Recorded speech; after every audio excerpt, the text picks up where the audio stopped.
Bonjour, j'espère que vous allez bien. Vous savez, j'ai une passion, alors en ce moment ça tombe bien, c'est que j'aime beaucoup les sapins.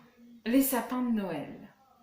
Et figurez-vous que non loin d'ici, dans une énorme maison, était venu le temps de préparer ce sapin. Ce sapin auquel on pensait de temps en temps pendant toute l'année. Et c'était arrivé. Alors, la première chose à faire, ça avait été de faire le ménage. Ouh là là, les têtes de loup, les balais, tout y était passé.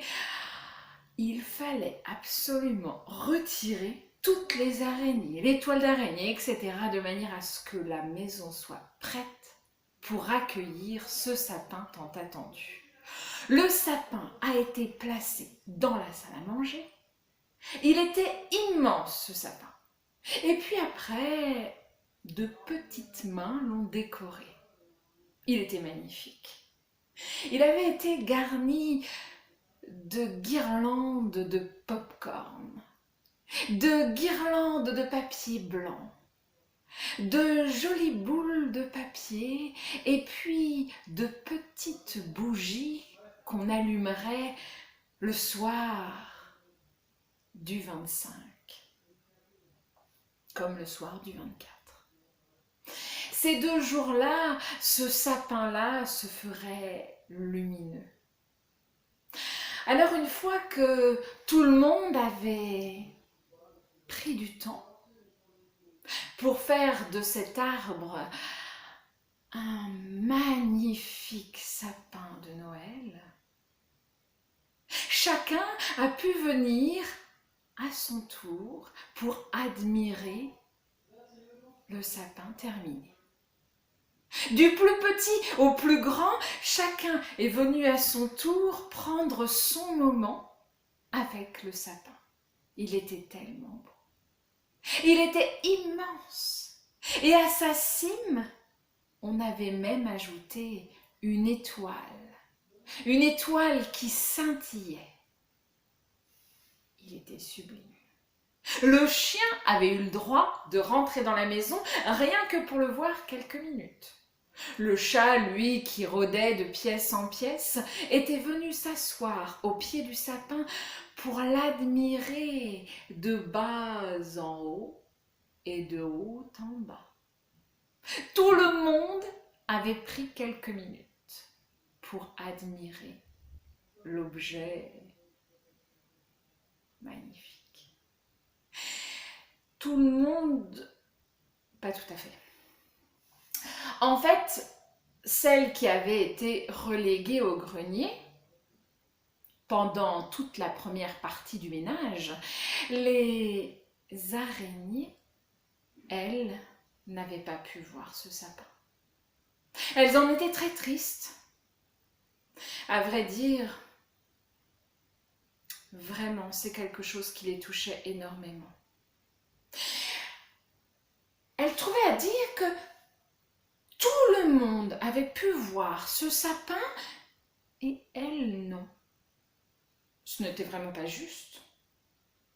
Pourquoi elles ne pourraient pas faire comme tout le monde? C'était décidé. Quand le Père Noël allait venir dans la maison déposer ses cadeaux, elle lui demanderait de descendre voir le sapin. La décision fut prise.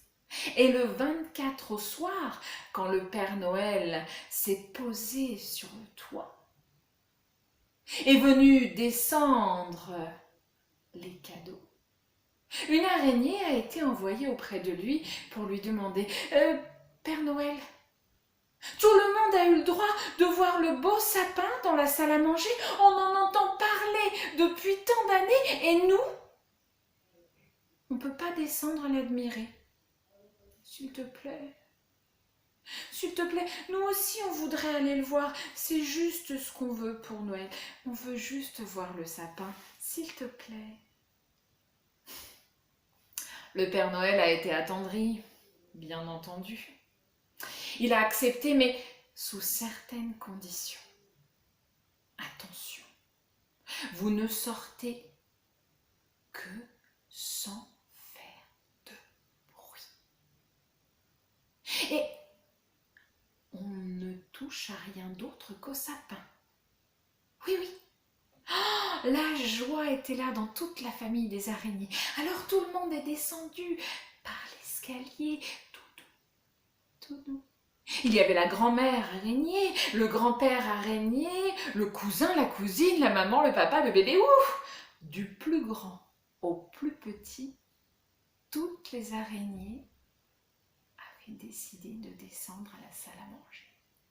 Alors tout doucement, tout le monde est descendu. Et là, elles sont arrivées à la salle à manger. Ah, qu'il était beau ce sapin. Il était magnifique. Elles avaient eu le droit de le voir pendant que tout le monde dormait. Alors, chacune a commencé à grimper sur le tronc et puis sur les branches, faire le tour des guirlandes, des boules, aller sur chaque bougie, se déplacer jusqu'au bout des épines du sapin. Elle voulait tout voir jusqu'aux petits détails. Les araignées sont même montées jusqu'en haut du sapin pour admirer cette étoile qui brillait dans la nuit.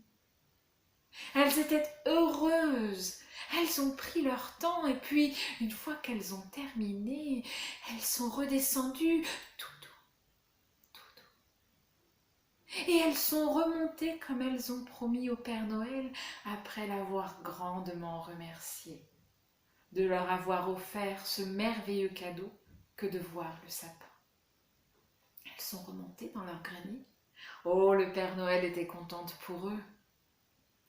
Et comme il allait pour partir, après avoir déposé ses cadeaux, le Père Noël se retourne devant le sapin et... Les araignées avaient laissé sur tout le sapin des toiles. Des petits fils, des fils d'araignées qui recouvraient le sapin en son entier. Oh, mais que va dire la maîtresse de maison quand elle va se lever demain matin? Ce n'est pas possible, se dit Père Noël, je ne peux pas laisser ça comme ça. Alors il a eu une idée. Il a posé son doigt, le doigt sur un des fils d'araignée et par la magie de Père Noël, ces fils se sont tous transformés en fils dorés. C'est peut-être depuis ce jour que sur certains sapins de Noël, on trouve régulièrement ces jolis fils dorés, en souvenir de ce Noël si particulier pour nos amis les araignées. Au revoir, à bientôt.